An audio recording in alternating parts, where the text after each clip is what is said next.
What was stupendous? Motherfucking Dan Dan. The ice cream, cinnamon swirl, cheesecake. Whew, beautiful. I enjoyed every moment. I love the show. I love learning more about Gigi. I love learning more about the spirits. I love learning more about the world of Dan Dan. Holy shit. Yeah, I mean, they're maintaining the quality from season 1 straight into season 2. I will say this episode was good, but Acrobatic Silky is number 1 in my I didn't Dan cry. Dan heart. I didn't cry for this kid, although I do feel for him.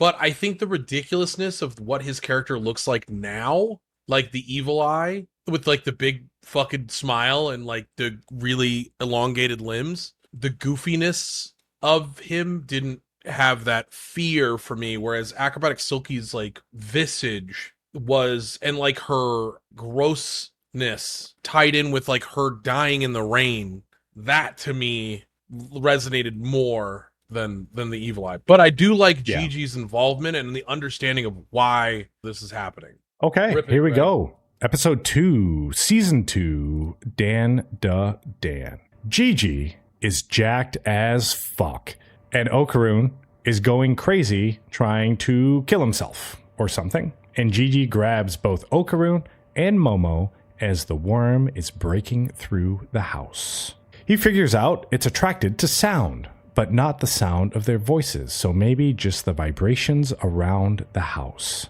Okaroon is telling Gigi to let him kill himself, and then Gigi has a flashback of his parents trying to hang themselves due to the death worm's light aura, but he runs up, cuts them down, but his parents say the same thing as Okaroon, which was to let them die.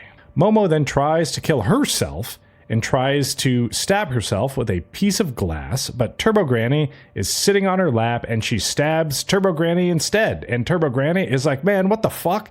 And she tells Gigi to tie down Okaroon and Momo. Turbo Granny says that this is caused by psychic waves that the worm is emitting. And Gigi is like, why is it not affecting me? And Turbo Granny is like, oh, you haven't noticed yet? And then Momo uses her psychic hand to try and stab herself with glass, but Gigi takes the hit, and things aren't looking good for our heroes. Directly through the hand, he gets stabbed, like his eye gets hit. Hard to watch. It was pretty intense. I was like, oh damn. And then the fact that Momo's like psychic teleporting glass, I'm like, oh damn, like she's really trying. Yeah, no, it's really fucked up. Momo tries the glass trick again, but Gigi takes the hit again and then grabs all of them and starts running and just being a total badass, carrying 2 people and a stuffed animal and just falling out of buildings and shit, all wounded. Gigi is the best. But also the animation of this, like that glass animation is fucking insane. Whoever was drawing this, the lighting they have, like everything is so good for Dan Dan. Oh my god, this shit is fucking fire. Gigi slips down some concrete stairs and hits his head and drops everyone, but is like, nah, I'm good. But then everyone is now trying to jump over the railing, but Gigi runs over there and comes face to face with the death worm. And I have a note here that says every time he comes face to face with the death worm, there's a short scene flash of someone standing there with white hair. In every interaction, the hair gets longer. But this time, he sees Evil Eye, and it comes out, and it's blocking the psychic waves. Also, there is an eye in the mouth as well. Everyone turns back to normal while they're behind Evil Eye, and Momo and Okaroon tell Gigi to cut the restraints, and they're like, oh, this dude saved us. And Evil Eye just turns his head around his body, and they're like, ew, gross, what the fuck? Yeah, it's fucking weird, man. Turbo Granny is like, don't look him in the eye. That's Evil Eye. And his gaze will make people kill themselves. Momo is like, wait, that's the same thing that the death worm is doing. And Turbo Granny is like, yeah, they're canceling each other out right now, and the worm isn't moving. Momo is like, Okaroon, kill that shit. And he's like, man, what a drag. And then he transforms and blasts its head off. But the death worm just grows it back, and Momo and Gigi start running, and Turbo Granny says, don't look it in the eye. Okaroon literally just missiles it. Yeah, he headbutts it himself. He headbutted it so hard, he's just in another part of the fucking scene. Yeah. A little bit much. My bad. Gigi is like, oh, hey, Evil Eye, you weren't the one that tried to kill my parents. And then Evil Eye looks Gigi in the eye. Flashback time. And there's 3 kids playing in a field. And a kid with purple eyes is watching them from a jail cell and mimicking their dance. And later that night, the kid's laying there, malnourished, thinking of the dance and smiling. Still in the flashback, cuts to the Keto family chanting and offering up the purple eye kid as sacrifice. And the magma engulfs him in flames.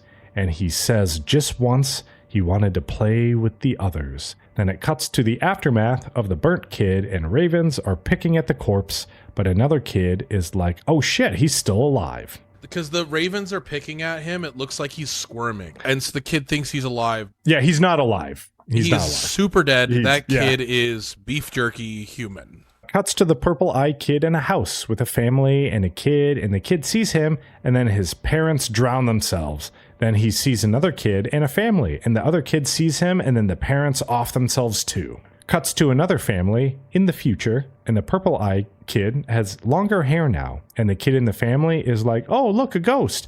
And the parents are like, nah, just your imagination. And you can hear the death worm drumming and see the light. The purple eye kid starts doing the dance he learned from the first set of kids, and then the kids' parents hang themselves, and purple eye kid is like, there's something down below. It's so weird because, like, I obviously want to make a small joke here. Like, his dancing was so bad that the parents were like, nope, gotta go. Like, off themselves. It's like, damn, this isn't even the Olympics. Ray gun. Fuck. Damn it. Cuts to the Keto family, and they're like, oh, look at this orphan kid. I guess he'll be a sacrifice. And Purple Eye Kid recognizes the Keto leader lady, and she says they'll just bury the kid with the house, and it's for the safety of the village. They tie the kid up and bury the house with a bulldozer, and Purple Eye Kid is trying to untie the kid that's in the chair, but he can't because he's a ghost. So fucked up. And it reminds him of when he was locked up too. You're burying alive in your own house has to be pretty fucked up on the scale. Like, I get it if you're burying alive someone in a coffin. I understand you're saving on whatever. But like that house, there's a housing crisis in America, dude. I could use that house. And it's not just that, because they basically built over the house. So it's not like the house was destroyed. No. So probably this kid died of like starvation before he suffocated, because the whole house is still full of like air, right? Yeah. We see as they're like traveling through the houses trying to escape the death worm, all of these houses are still like intact. They're just a house built on top of another house, right? Yes. So it just super sucks for this kid. Because, he basically is just in that house until he's dead. And all of the kids, I mean, it's supposed to be like several hundred. Yeah, I mean, I want to say like 200. This part of the Keto family is at least 200 years old. Yeah. So their descendants could be long. It could be from like hundreds more years ago, I would assume, with the going back to what looks like several hundred years ago housing. Back at the bottom. A purple-eyed kid says he'll never forgive the Keto family and wants to kill them. And then he like merges with the tied up kid. Evil Eye's hair is the same as the kid in the chair. Like he has that weird kind of like black hair bowl cut thing or whatever. Mm-hmm. So I don't know if the weird lookingness of Evil Eye is because both this purple-eyed kid spirit plus this kid that was, I assume, like still alive when he merged with the purple eye kid. Yeah. That's what caused like the warped look of Evil Eye. I don't know. I'm just kind of speculating here. Yeah. But back to the present. Momo is like, holy shit, Gigi, snap out of it. And Gigi is like, no, man. Nah, Evil Eye's not a bad guy. He's been fighting alone this whole time. And then he runs down to the bottom of the pit. And he's like, your body is down here, right? And Momo is like, where the fuck are you going? The deeper they get, the older the houses get. And Gigi finds the original jail the kid was in. And the body is there with white hair coming out of it every which way. And this scene kind of reminded me of The Ring, like the American version of The Ring. Mm. Anyone that watches horror films can correct me here, but I think in the American version of The Ring, the girl goes down into the well because they found out that she got pushed in the well and then she died over the course of 7 days or whatever, which is what the curse does, and goes into the well and then finds like the remains of the girl with like the black hair and all as she's kind of like sifting through it. And she thinks that her spirit's at rest. Like she thinks that's what fixed the curse or whatever. Right. At the end of the movie, we figured out that didn't do shit. She just basically was in a well with a fucking skeleton. Yeah, I kind of agree. It's like the layers of who to blame on the insanity that the worm is bringing the children and their parents, like all of this together with Evil Eye and the worm. It's a multi-layered problem. You don't solve one without solving the other. And it's very good. I'm very curious how this resolves. We learn more in the later episodes. And of course, I feel like you're going to have to because we don't just end the show here. So Gigi says that he was protecting him this whole time. And Turbo Granny is like, nah, man, that guy's a fucking ghost that makes people kill themselves. Get out of here. And Gigi is like, no, he's the same as us. And Turbo Granny is like, fuck no, he isn't. yeah. The death worm shoots electricity everywhere and hits Momo and Gigi from underground, and it starts barfing orange shit down through the houses onto them. And Momo is like, Turbo Granny, where's your fucking luck? And she's like, man, my luck doesn't belong to anyone. Maybe it went to the death worm. And Momo is like, man, where's Okaroon? Cuts to Okaroon and he's paralyzed above. Yep. Also, this is like my worst nightmare. Suffocation buried in a house through barf.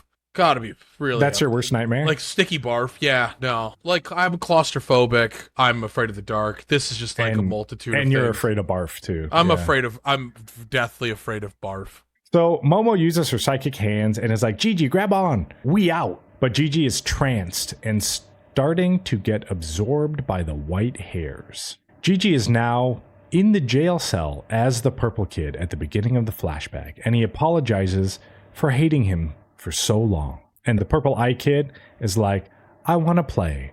And Gigi is like, fuck yeah, what you want to play? And then the kid evil smiles and is like, you finally said it. And then it takes over Gigi. Gigi is getting possessed now, and Turbo Granny is like, man, see? Fuck, I told you. But then the death worm shocks them again, and they fall into the sticky orange barf, and the death worm descends down onto them. Before it's able to eat Momo, Gigi fucking punches it, then kicks its head off, and now he's just wearing underwear. I don't know where his pants went, and Evil Eye when he punched. is like, look, man, finally I took over this body. Time to murder all humans. And then turns and kicks Momo and pins her to the wall, but she shields with her powers. Right here you see the pants are getting ripped as he's punching the shit out of that worm. So he punched his own pants off. Yeah, that's a crazy sentence. Evil Eye is like, oh, that's a weird power. And is like, Turbo Granny, you're a yokai. Did you get enslaved by these humans? And Turbo Granny is like, hey man, fuck you. And Momo is like, Gigi, what the hell? And Evil Eye is like, this is my vessel now. I'm the captain now. And I'm going to show humans what they consider hell. Did you get that reference? No. That was from that one Tom Hanks movie with the Somali pirate thing. Oh, I thought you meant like, I'm going to show humans what they consider hell. I'm the captain now. I am the captain now. Okay, anyway, I'll just retire from comedy here. The death worm regenerates. Greg, I hate to break it to you, but whenever I hear the phrase "I'm the captain now," I think of the most stupid thing in the world. Okay, the Rihanna song tonight. I'm gonna let you be the captain. No.